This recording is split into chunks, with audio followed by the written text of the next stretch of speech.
छत्रपती शिवाजी महाराज यांच्या स्वराज्याची राजधानी असलेल्या किल्ले रायगडावर गेल्या काही दिवसांपासून मोठ्या संख्येनं पर्यटक येऊन रायगडाला भेटी देत आहेत.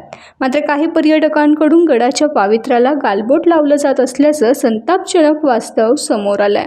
गडावरील MTDCच्या रूमच्या परिसरात आणि राणी वस्याच्या मागं तसंच विविध ठिकाणी दारूच्या बाटल्या आढळून आल्यानं शिवप्रेमींमध्ये तीव्र नाराजी व्यक्त होते.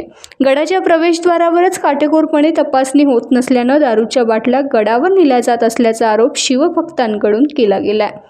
गडाच्या प्रवेशद्वारावरच काटेकोरपणे तपासणी न केल्यानं दारूच्या बाटल्या गडावर नेल्या जात असल्याचा आरोप शिवभक्तांकडून केला जातोय. पुरातत्व विभाग नेमकं करतंय काय असा प्रश्न आता शिवप्रेमी विचारतायत. गडाचे ऐतिहासिक महत्त्व लक्षात घेता रोपवे व पायी जाणाऱ्या पायऱ्यांच्या प्रवेशद्वारापाशीच तपासणी व्हावी ही मागणी आता जोर धरते आहे. किल्ले रायगडाच्या पावित्र्याला कोणतीही बाधा पोहोचेल असे कृत्य खपवून घेतले जाणार नाही असा सूर शिवप्रेमींकडून निघत आहे. या संदर्भात प्रशासनानं तातडीने पावले उचलावीत अशी मागणी शिवप्रेमींकडून होतीये.